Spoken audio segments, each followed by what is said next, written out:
Welcome. You're just seconds away from the Brian Brawdy Show, where listener participation is strongly encouraged. Well, unless, of course, you're easily triggered, then listener discretion is strongly advised. And if you fall into the latter camp, why don't you just mortal up already? You're listening to the Brian Brawdy Show here on RadioBri.com.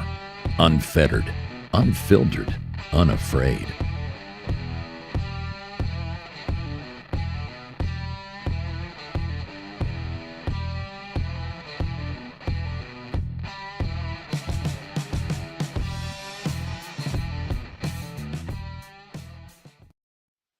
Good afternoon, just a minute after. Thank you so very much for joining us for episode 538 of the Brian Brawdy Show. It's on you. We are very glad to have you here with us. There is so much to get to. Just like every day that we've been coming into it, in and around the election, not even post-election, right? Whatever limbo we're in right now, there's just so much to get to. But I have to just take time before we jump into it. Thank everyone, obviously, for listening. Whether you're listening on YouTube or here in the Facebook feed, thank you so very much for joining us. And we're going to open the phone lines, Wayne. Is that correct? Right off at the top of the show? Absolutely. As soon as you're ready. Absolutely. All right, so let's do that first. And then while you're busy working your magic, I'll prepare for this little thing we're going to do. You got it. The phone lines are open. Now's your chance to mortal up and give Brian a shout because your opinion deserves to be heard. Dial toll-free 1-833-MORTAL-1. That's 833-MORTAL-1. There you go. In the hieroglyphics, 833-667-8251. Before we jump into it, I got to give a quick shout out to our little friend, Robert De Niro, tomato. He's so confounded how 72 million people and counting, 72 million people and counting could have voted for President Trump. He's just a 71-year-old little puss, an actor that's played some tough spots, some tough parts, so he thinks he knows how to mix it up. What an absolute he should be a low life making headline. Talk about a brittle brain atop a balsa wood spine. Robert De Niro running around thinking he is the parts that he's played. Let me say hello to Wayne. Wayne, how are you today? What's going on in the land of the Michiganders? Not much that I know of. No? All right. All right. So I've just been so bogged down. I have no idea what's going on out there right now. Oh, well, good for you. That's the way to get through the day, is just not pay attention to anything at all. Just do what you're doing, right? And then you don't have to worry. I just thought I'd mention little Robbie DeZero because he's just such a whiner, such a complainer. Talk about raging bullshit. This guy is full of it, right? It's like these actors that play bad guys, tough guys, and then like they think that's who they are when they walk through life. It's disgusting. Tired of hearing him. Talk about people that I wish would have packed up and moved away. Robert DeZero is absolutely one of them. All right, Wayne, I don't want to take up too much time because we got a whole list of people that I just, right? Talk about brittle brains atop possible spines. Brains that make your blood boil. We've got a bunch of them today. So why don't we run to our very first segment after I thank everyone. If you're listening on Spotify, iHeartRadio, or iTunes, thank you so very much. And of course, here at Facebook, if you're listening over on YouTube, thank you for joining us. Miss Putnam, hi to you as well. Wayne, let's hit it. Distorting the truth instead of reporting the facts? Why, I oughta. Instead, let me just congratulate you. You're today's contestant on Jousting with Journalists. Who's our winner today? Oh, little George Stepanopilovit, the former Clinton White House communications director, which obviously is it seems to be a play on words, chief anchor and political correspondent on ABC News. So, Wayne, you might be wondering, Brian, why is George Stepanopilovit our Jousting with Journalists winner for today? So I have in honor of Alex Trebek, right? All the best to his family in this difficult time. In honor of Alex Trebek, I thought we'd play a little bit of Jeopardy. Like we'd do a quick little Jeopardy segment. Wayne, what do you think? Sure. Go for it. Okay, so former Clinton White House communications director and chief anchor and political correspondent of Anything But Certain News, right? ABC, Anything But Certain News, who believes he should be in the running as a Jeopardy host. Now, before you put your pen down, Wayne, don't forget to answer in the form of a question. Who is George Stephanopoulos? Who is George Stephanopoulos? What an arrogant little bastard. And is bastard one of the words I'm allowed to say? And let me just tell you why. Now, look, if he wants to go and people think, oh, he'd be a great guy. He's like a short version of Drew Carey. He'd be a great guy to do Jeopardy, right? This brainiac. But let me ask you a question. And we're going to talk about it, I know, Wayne, in what's it called? Mortal Up. Thank you very much. It's called Mortal Up. We're going to talk about it later in this segment. But I want to talk to you quickly, Wayne, very, very quickly. While the phone lines are open, don't forget you can text us as well. You can also drop us an email. It comes directly in, brian@radiobri.com. Give us a holler if you like. So here's the reason that I picked him with Jousting with Journalists. He wants to get a car seat and so that he can, maybe a peach crate to stand on so that he can do Jeopardy, right? Great. So who is, you're absolutely right, Wayne. You won. Ding, ding, ding. We have a winner. Who is George Stephanopoulos? Okay, so why is George Stephanopoulos on my mind today? Well, think back 20 years ago, and oh no, we have to count every vote. What if there's a hanging Chad? We've got to milk this for 37 days. Every single vote has to be counted. We just have to get to the bottom of this for our democracy, for the honor and truth and the American way, and we'll talk about tomorrow during Veterans Day, but everything most of us signed up for and right to be able to preserve, protect, and defend the Constitution. We need to milk this thing out as long as we possibly can. If it takes 2 months, we need to count every single vote. Now, you jump ahead 2 decades, right? You jump ahead 2 decades, and he's one of the many voices going, no, let's have some harmony. Let's wrap this thing up, right, Wayne? Yeah. Let's wrap it up. Bring the camera back to me, please. Let's wrap this thing up, and we just got to move to get behind. Wrap it up, right? Like we got to move to get behind Joe Biden. Everything. Yeah, see, I don't know what's going on with the camera, but that's what I wanted to look and see. Am I going this? There you go. Now I got it right. So, right, wrap it up. We got to go. The people have spoken. There's a mandate. How do you get a mandate unless you get 125 million people, you don't have a mandate for anything. Check the meaning of the word. So now George goes, wrap it up, wrap it up, wrap it up. Forget everything. All the people that said 20 years ago, we've got to count every vote. Every single vote. Not a single vote can go uncounted. We've got to count and I'm assuming they meant legitimate vote. We've got to count every single vote. Well, now jump ahead 20 years, and they're like, oh, no, you can't. So, Wayne, is George Stephanopoulos, is he saying now we don't count every vote? I'm not sure what he's saying anymore because he's going to change his mind again in a few days. Oh, that's a great question. So, in other words, 20 years ago, he was wrong, I guess.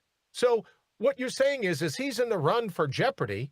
He's got a 20-year history of being wrong. Yep. Because clearly he's had a change of heart. He said back then, count the vote, count the vote, count the vote, count the vote, count the vote. But now he's saying, oh, you can't. Let's have some unity. Let's get together. It's a conspiracy theory if everyone thinks these votes should be counted. So now he said, oh, yeah, 20 years ago, I was wrong. So he has a history, a 2-decade, 20-year, do the math, a history of not only being a crap weasel, but of being wrong. How am I wrong here, Wayne? If he said something 20 years ago and he was wrong, now he corrects himself and says, no, let's circle the wagons. Let's call for unity. We have to heal the country. I don't need healed. If by healed, he's like talking to a dog going, heal, kneel right down here. Do exactly what I told you. But what you're saying to me, Wayne, is he has a 2-decade, 20-year history of being wrong. Yep. So why would we make him the host of Jeopardy? I just don't get it. Absolutely, Ms. Shugana. My gut tells me with as popular as that show is, it will lose a ton of viewership. Yeah. Well, like I said, he was a pretty smart guy, and I can't believe that George Stephanopoulos is going to, no pun intended, try to step up to the plate. All right, Wayne, calm is yours. The views expressed by guests are their own, and their appearance on the program does not imply an endorsement of them or any entity they represent. As much as I hate to say goodbye to George Stephanopoulos, that's what we're going to be doing. We're going to have to move on into our next segment. And of course, the views expressed on the show by me or anyone else, they don't touch the sponsors, Counterpunch.media, and of course, Certifiable Brilliance.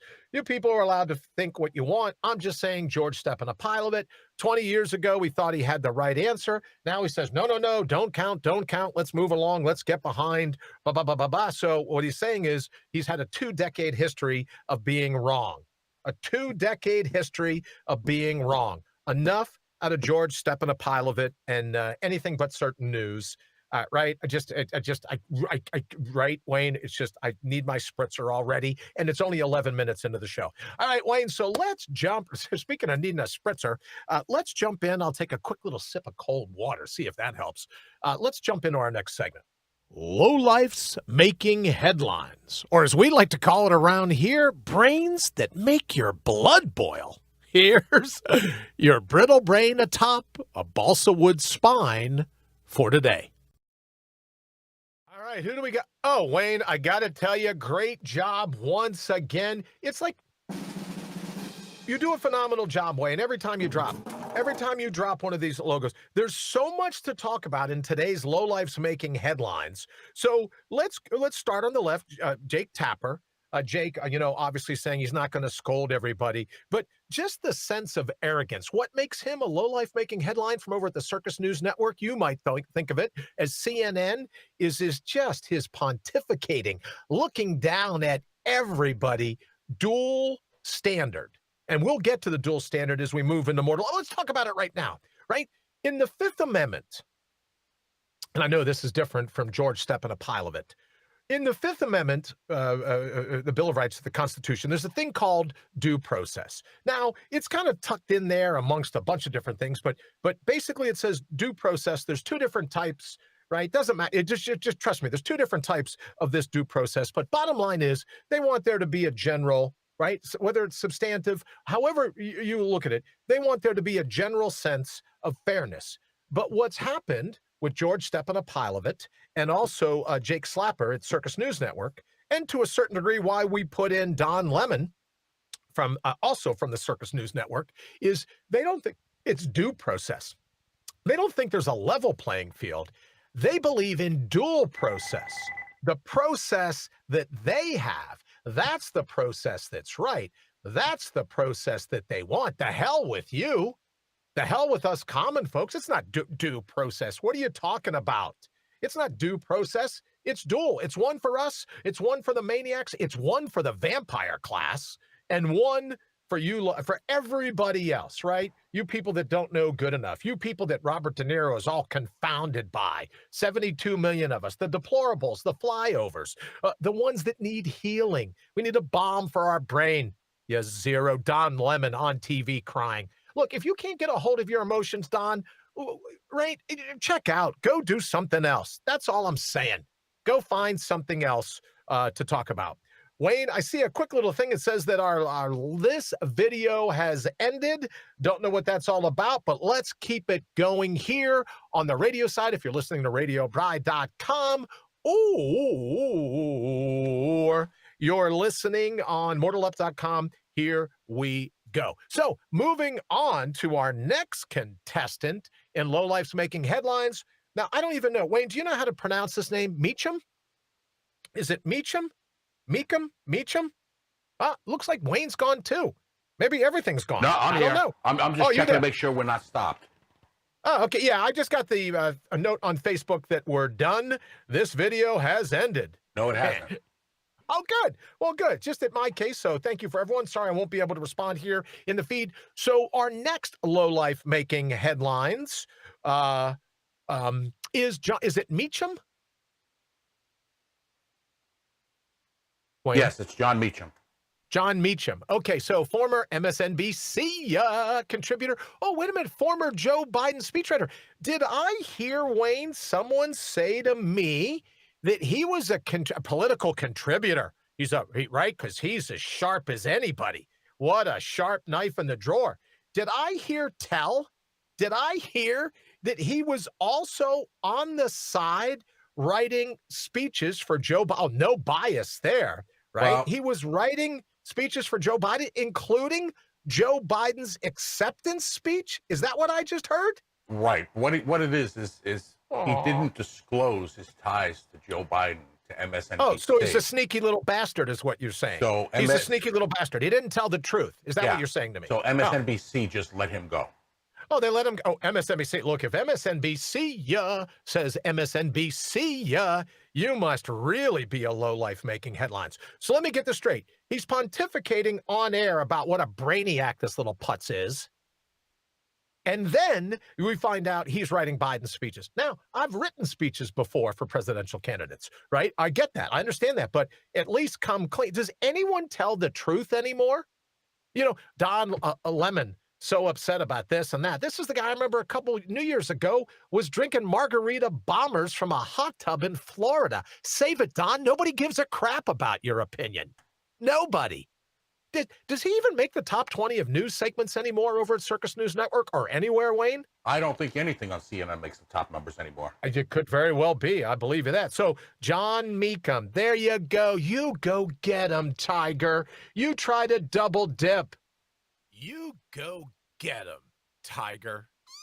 Yes, there's your little kitty growl trying to double dip, which is another thing when I get off on this. I think it's Hugh Hewitt, who always wants to tell you how Meet the Mess Chuck Todd is such a great guy, and Hugh's just trying to keep his job, over at NBC. But for MSNBC to say goodbye to somebody, wow, that is really something else. And then, of course, we have, you know her, you love her, from Ghost, Whoopi Goldberg. Whoopi Goldberg saying on TV, I just happened to catch a quick little segment, Wayne, but how dare you? How dare you call for a recount? How dare you not want to just dovetail and get behind and start the healing? Wayne, I'm sorry, with the Russia. Celebrity voices are impersonated. Russia. How much healing, how much dovetailing, how much kumbaya, how much get behind the winner was there when President Trump took the helm? Well, if I'm not mistaken, wasn't she calling for a recount when Hillary Clinton lost? Great. Let me find out. I don't know if that's the case, but wait a minute. You mean Whoopi Goldberg was wrong too? It's just 4 years ago. You don't have to go back 20 years for George Stephanopoulos. You don't have to do that. You only have to go back 4 years for Whoopi to be calling for a recount. But now she's like, how dare you? How dare? Look at these pompous asses. Like we give a crap about their opinion. It's just fascinating to me. It's just fascinating to me. Well, and there again, you have our lowlifes making headlines for today. I'll take another little sip, but Jake Tapper over at the Circus News Network, followed by Don Lemon. I can't get any composure. And John, why don't I double dip as a speechwriter for Clueless Joe and be a political commentator on MSNBC? Right? And do that. And Whoopi Goldberg, how dare you? I got an idea. Whoopi, how dare you? How do you like that? How dare you, Whoopi, to dare me?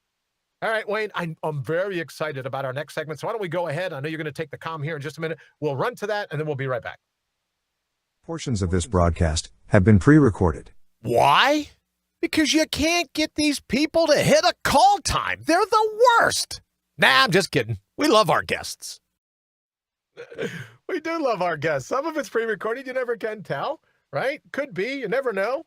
All right, don't forget, phone lines are open, 833-MORTAL, the numeral 1-833-667-8251. You can also email us at brian@radiobride.com if you want to come right in here to the booth. Give me an idea what you're thinking. Maybe you're defending one of these asshats. I don't know, right? Oh, my friend Ted says to call them Tookus. I think Tookus hats. I like ass hat. It just works for me, Wayne. You know what I mean? It just rhymes. I like a little bit of truth in media, truth in advertising. That's all I'm saying. All right, Wayne, I know I'm excited about this next segment. Can you just give me an idea what it is? Return to vendor, because some DNA just needs to go back. Oh, return to vendor. Oh, thank you, Wayne. I appreciate you doing this. Let's do this, Wayne. We're going to talk about this attacker who stabs a man in the head repeatedly over in Harlem, intersection of 108th and 2nd Avenue. If those of you have ever been there before in Harlem, you know that intersection. And Wayne, you have a video for us, I believe, right? So the people that are at least watching can see what it is that's going on. Is that true? It is absolutely true. All right, let's go ahead and play that. Let's get that going.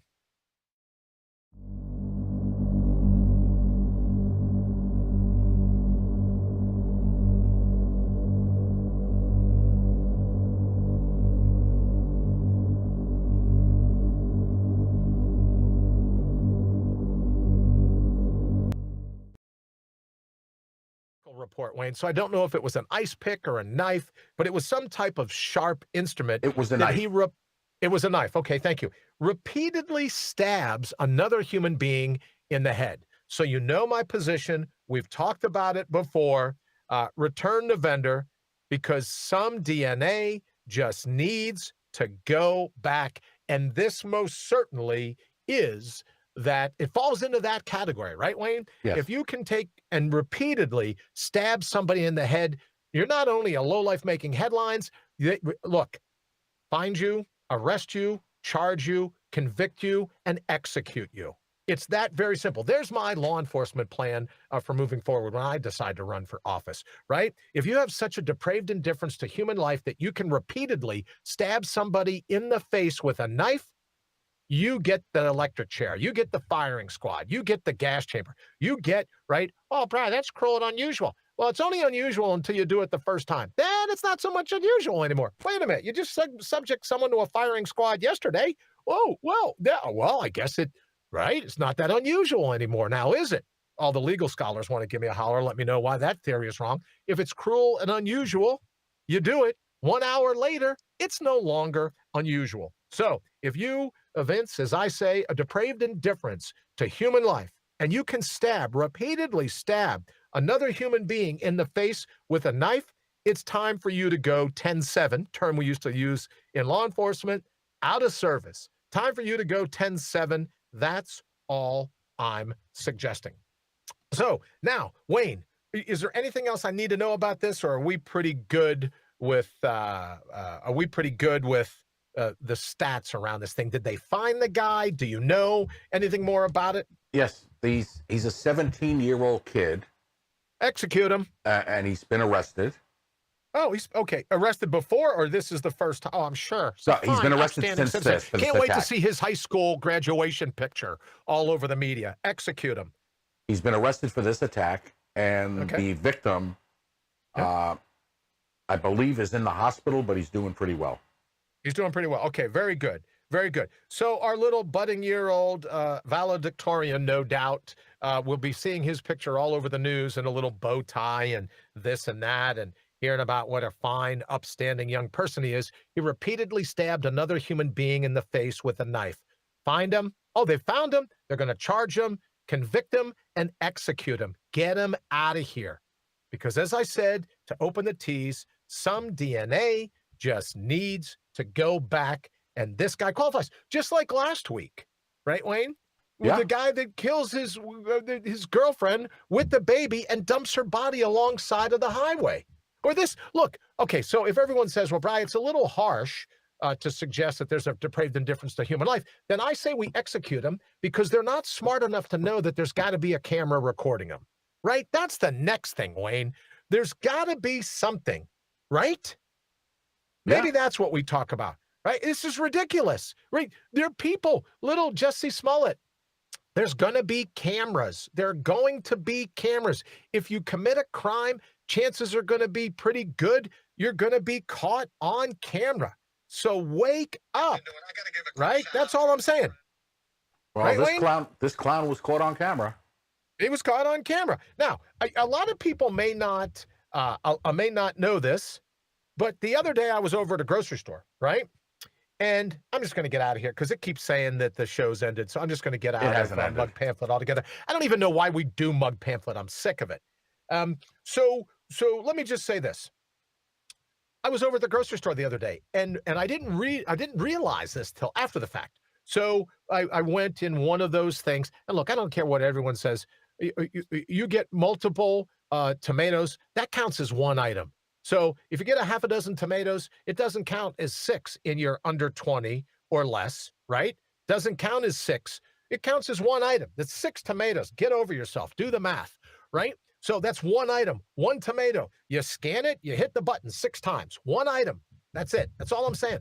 So when I was getting ready to do my asparagus, and I didn't know this, Wayne, let me say hello to Michael. Michael, thank you for hanging out with us. Susan, nice to see you as well, or at least the virtual you pop up in the feed. Nice to see you. So I'm at the grocery store, Wayne, and I don't know if you knew this, but all of these automatic teller machines so that they can swoop down on you whenever they catch you doing something wrong. There are television cameras above that shoot down, and apparently what triggers the camera is that if they think something's up, they think something is a foul, right? So that loss prevention can swoop down on you and make a collar, make an arrest. You go get them, Tiger. So in any event, this camera activates if they think there's a nefariousness afoot, yes? So I didn't realize till afterwards, till a beeping light came on and the lady comes rushing over and it says, you need an attendant. And I go, okay, well, what do I need to attend for? Oh, no, it's not you. Don't worry. The camera just caught something. And I go, well, what did it catch me doing? She goes, well, it's not necessarily caught you doing anything, but you move the asparagus instead of moving from the right to the left. For some reason, you move the asparagus from the left to the right in the scanner when you went to scan it. And I go, yeah, because I picked it up in both hands. I joggled it around trying to figure out where the barcode was. I must have ended up, I found the barcode when the thing was in my left hand. So it moved in front of the scanner with my left hand. Well, it triggered an alert, right? It triggered an alert that, well, I guess I was trying, I don't know what I was doing. Maybe it thought because I moved in from another direction, I was going to pocket some asparagus. Hey, is that change in your pocket? Or is that asparagus in your pocket? Or are you just glad to see me? Right? So she goes, oh, no. I'm sorry. But here, if you go to buy fruits and vegetables, Wayne, you're on camera. You're always on camera. If you kill your girlfriend and her child and you go to dump her body alongside of the road, you're on camera. If you decide to repeatedly stab another human being in the face, you're on camera. So I vote return the vendor just because you're too stupid. Like I said yesterday, you don't want to inhale secondhand stupid, right? It's impossible, right? There's no Heimlich maneuver for that. You don't want to do it. If you're going to commit a crime, you're going to be on camera. That, if no other reason, I vote return to vendor. Let me say hello to Donald as well. Donald, thank you for stopping by at the Brian Brawdy Show. Here on Facebook, YouTube, and of course, if you're listening on radiobri.com, it is a pleasure to have you with us. So, Wayne, I didn't tell you, that's my little story about going shopping the other day, and they caught me on camera being ambidextrous. I use my left hand to scan and my right. I don't like switch hitters, Wayne. I guess that's right. Was Rod Carew a switch hitter? There was a switch hitter in baseball that was really good. I guess you'd be getting a camera triggered on you as well. They don't like switch hitters over at the grocery store. Right? So if you're going to commit a crime, you're going to be on camera. Not that I was committing a crime. If you're going to shoplift, why would you shoplift asparagus? It's like 29 cents for 50 stalks. That's all I'm saying. All right, Wayne, let's go ahead. The phone lines are still open, 833-MORTAL and the numeral 1. Easy for me to say. Mortal and the numeral 1, MORTAL 1, or the hieroglyphics of it, the chicken scratch of it, 833-667-8251. It's a toll-free call. You can also send me an email directly in here to the studio. Send the email directly to brian@radiobri.com. All right, we're going to be back after this short little break. You're listening to The Brian Brawdy Show. Why? Because you know the truth when you hear it. He'll be right back.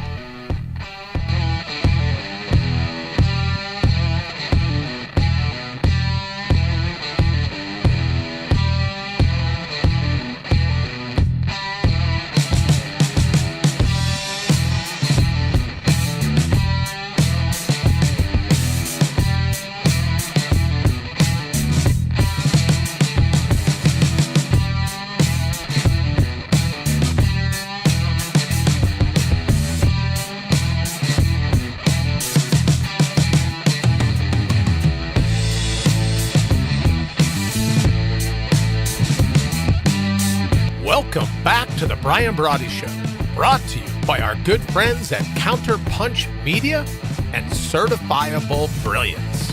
It's time to buckle up. Time to buckle up. Let me say hello to Ruby, Donald, Susan, Michael, Miss Putnam. Thank you so very much. We're back for the second half hour of the Brian Brawdy Show. And, you know, I mentioned yesterday that I'm waiting on AOC to send me my scarlet letter. And I don't know, Wayne, if the letter should be T for truth, T for whatever the scarlet letter should be. And I'll even say T for Trump, because now there's a whole host, not just the AOC, the POS, not just AOC, but a whole host of Democrats calling for political revenge against their opponents. So all I said the other day on Twitter, all I said over here, and don't inhale secondhand stupid, is please put my name on top of the list and spell it. Wayne, could you put the graphic back up? No, the graphic's up already. I was going to say, in case anyone doesn't know how to spell Brawdy, right? It's Brian with an I, not with a Y. Brian Brawdy. Make sure you spell my name correctly. Put me on the top of your list for revenge. Put me on the top of your list. Why? Because I've simply said if 20 years ago it was good enough to count every vote, it should still be good enough now. Put me on the top of your godforsaken list. Right? Let's just jump right in. Put me on top of your list. Colin, how are you? Thank you for joining us. Nice to see you, brother. So that's all I'm suggesting, Wayne. If you're going to give other people scarlet letters, give one to me. I'll start wearing it. And then why don't you just track me down, AOC?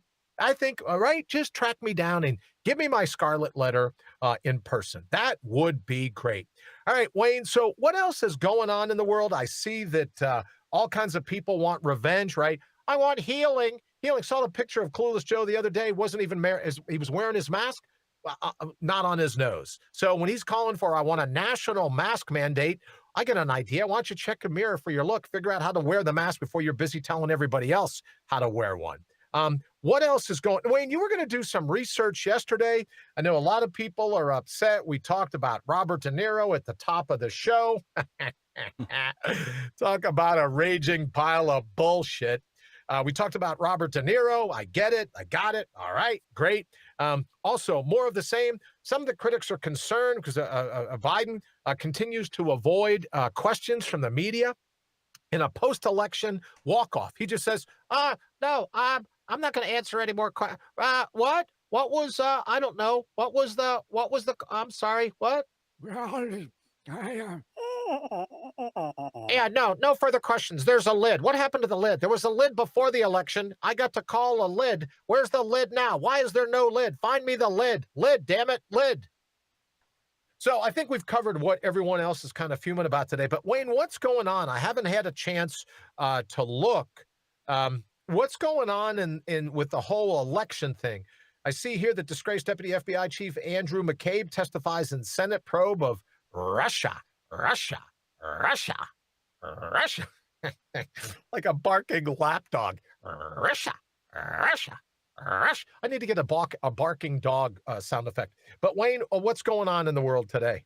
Or what's going on in the election? They're just still counting ballots in some states. All right, good. I understand Trump is gaining back some in Arizona. Wow, okay. It's getting pretty close.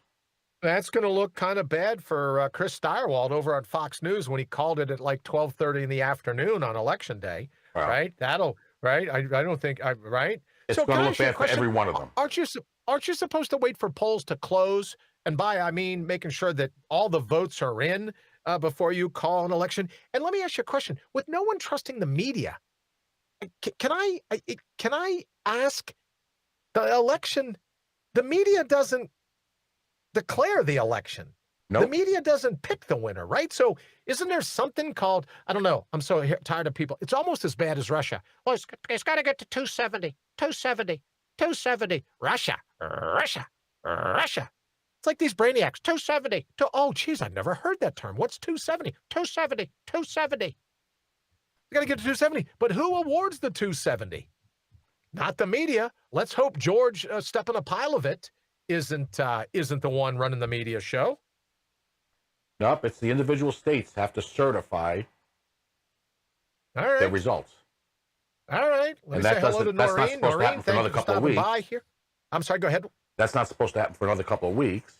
Another couple of weeks. All right, so what's the rush? What's the rush? I mean, we all have plans for New Year's. I get that. But I got to tell you, Wayne, all of this talk from AOC and De Niro, and there's a bunch of them in D.C., right? Going, we need anyone that supported this guy. We need a list. We need a scarlet letter. We need a black mark. We need to be able to 72 million people, however many. Where's he at right now? I think still. Wait, what's the total number of votes? Like 72? Yeah, somewhere around 72 million? Somewhere around there, right? Tomato. 72 million people are going to be on a blacklist. I should mention that Blacklist is by far my favorite show. James Spader is unbelievable. Unbelievable. I hope that show comes back. I hope they get over all this COVID-19 craziness, the Wuhan wheeze, as I like to call it.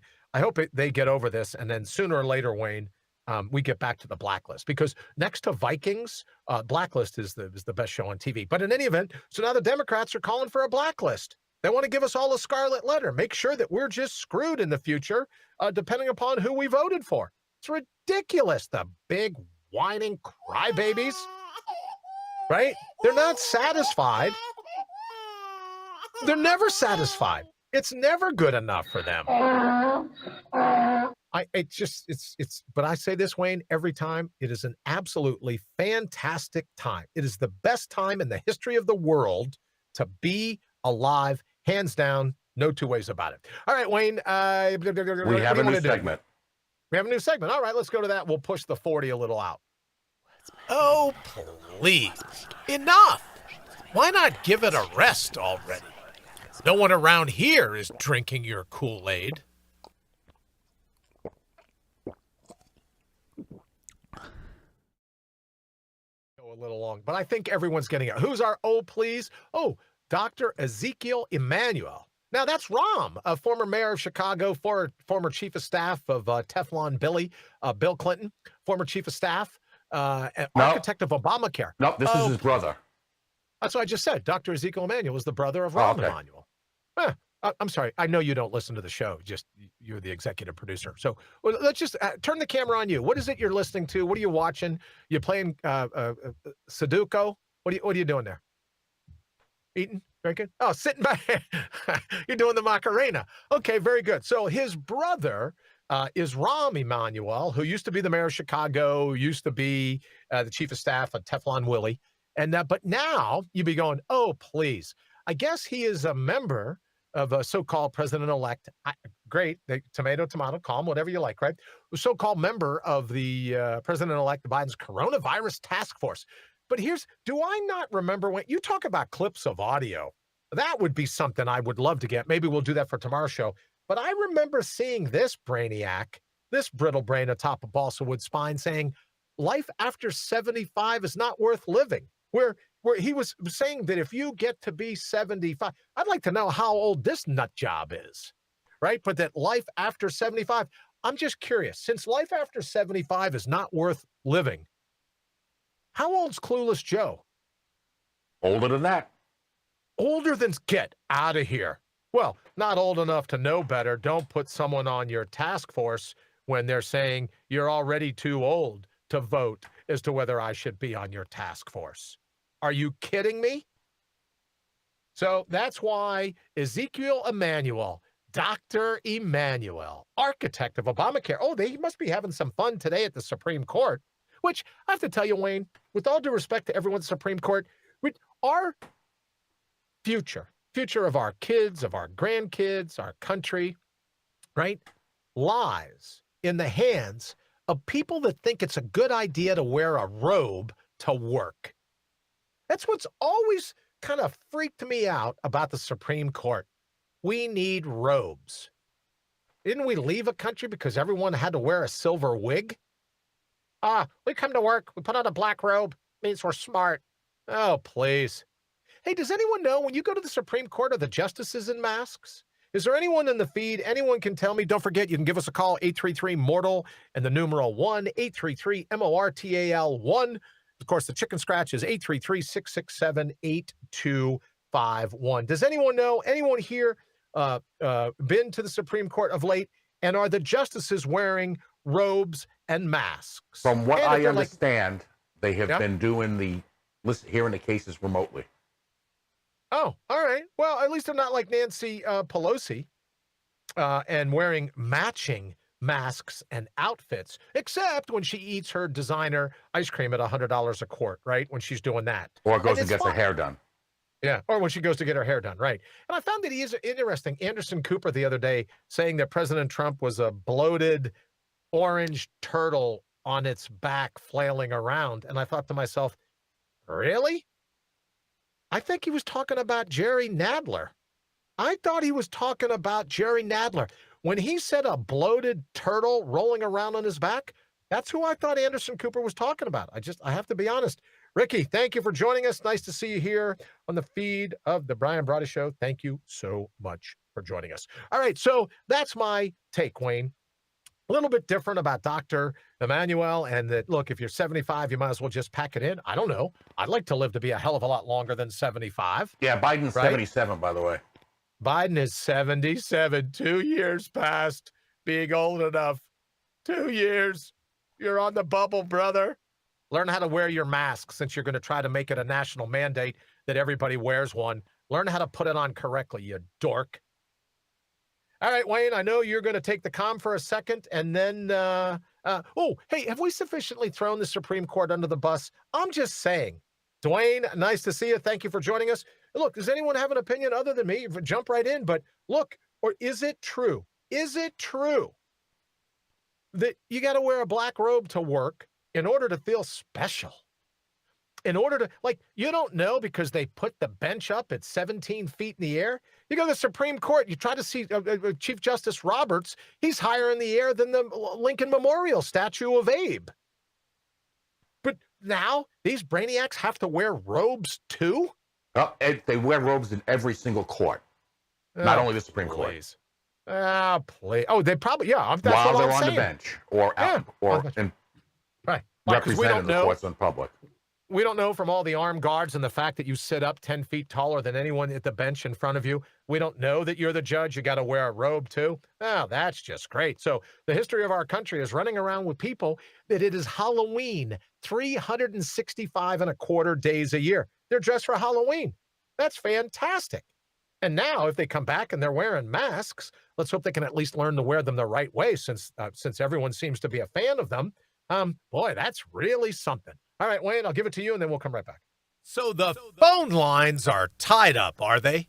Well, you're welcome to leave us a message. And because your voice deserves to be heard, we just might play the recording on air. So sit up straight, take a deep breath, belt it out, and let us know what you're thinking.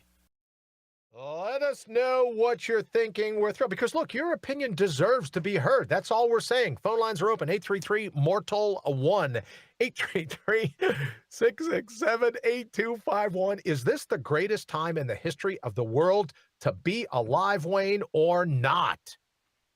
I guess you could say that. This is the best.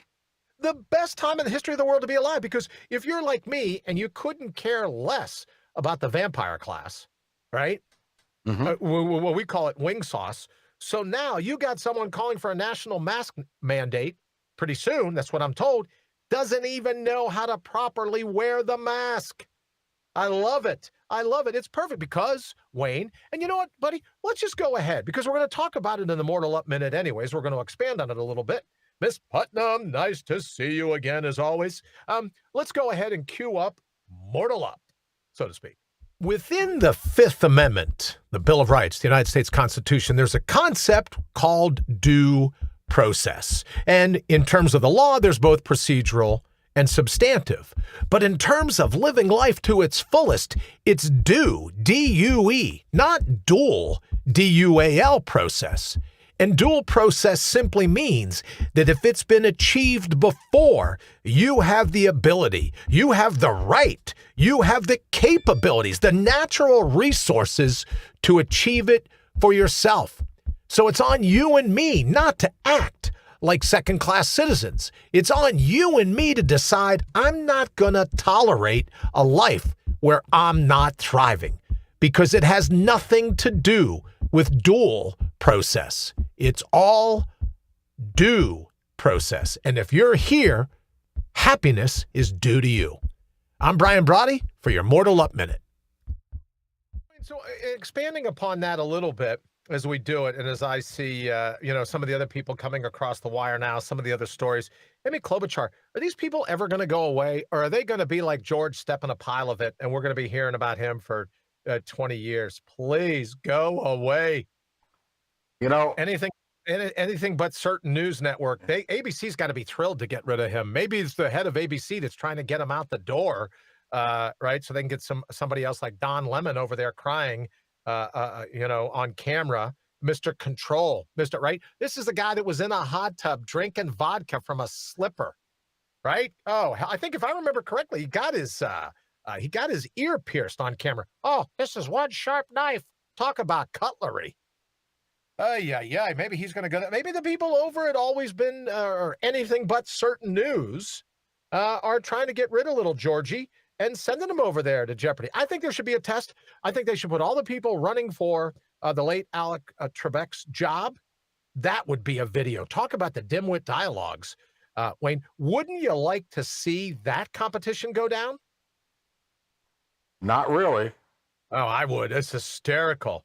Right? Stumbling around, trying to find an answer these questions. Yeah, sure. Yeah, George, George Step in a pile of it. That's the guy we want. All right, so let's get back to this. Let's talk a little bit, since I don't want it to be a political show, and I definitely don't want it to be, who are we kidding, Wayne? There's nothing about this show. There's nothing about this show that anyone can learn anything from. Are you kidding me? But let's just take a little walk down memory lane. So you got this thing called the Constitution.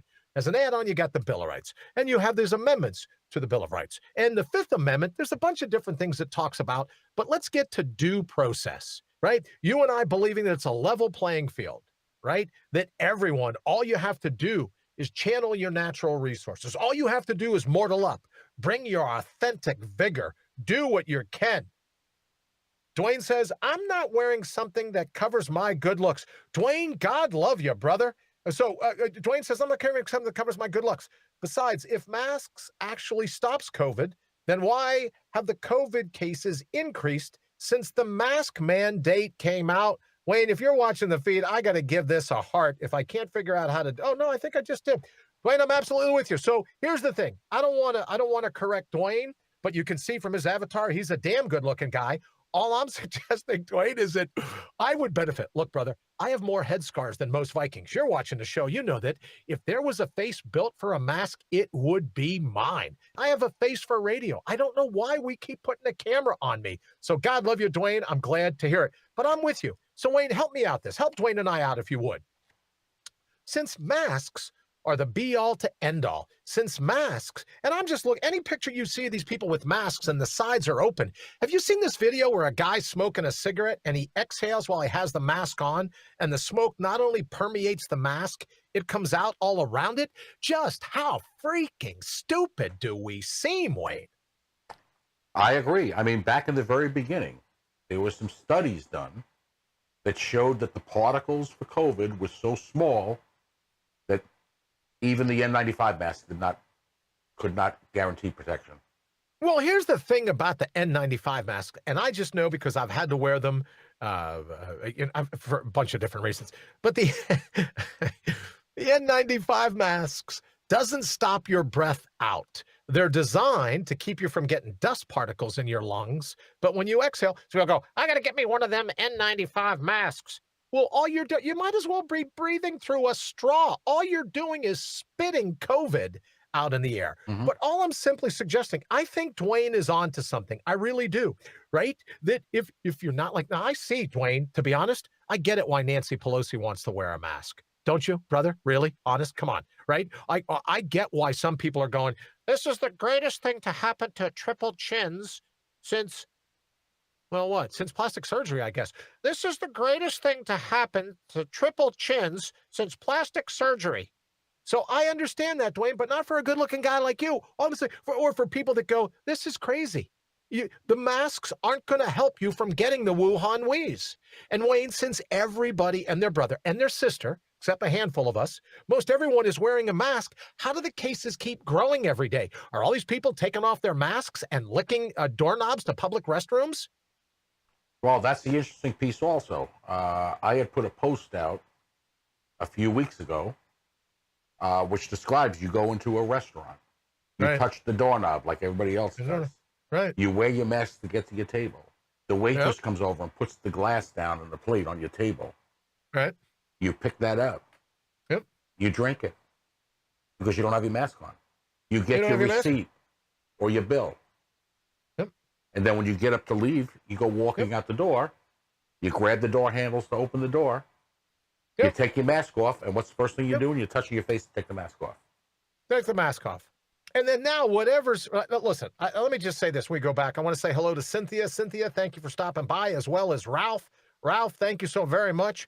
We're kicking around how it is that some people have a face built for masks. I do, right? Like I was born with a hair lip. After 5 brain surgeries and 2 other cancers, I got more head scars than most Vikings. I get it, right? All I'm simply suggesting, if the masks were the be-all to end-all, why do the numbers keep growing? And more importantly, Jake Slapper over at the Circus News Network is ready to rail against people that go to church services or ball games or go out to dinner and this and that. But you can have a full-on rock and roll show having nothing but fun, and we reeled. Yes, that riff was brought to you by an impersonation of George Thorogood. Reelin' and a rockin', right? You can go out and reel and rockin', prance until the break of dawn to celebrate the Clueless Joe alleged election. But no one's going to say anything about that. Talk about a super spreader. No, if you ride a motorcycle to South Dakota, if you ride a motorcycle, you're not going to any more of a super spreader event than these super spreader events when everyone's running around. Did you see Schumer get in trouble the other day out there having a press conference, talking about great he is, talking about how he can't wait to control the Senate, how here's our chance to change America. What the hell is wrong with America? I don't want America changed. Are there some things we could clean up? Sure. Right? I imagine we all feel that way. There's some things that could be a little better. Yeah, but I don't want to fundamentally change America. What is wrong with this guy? Someone calls him out on it. What's he do, Wayne? What's the first thing that little Chucky Schumer does when he gets called out on it? I didn't even listen to it.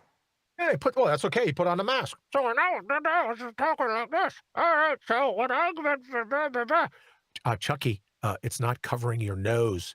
You took Clueless Joe's master class on how to wear a mask ineffectively. Right, there you go. That's it. That's the press conference in case anybody missed it.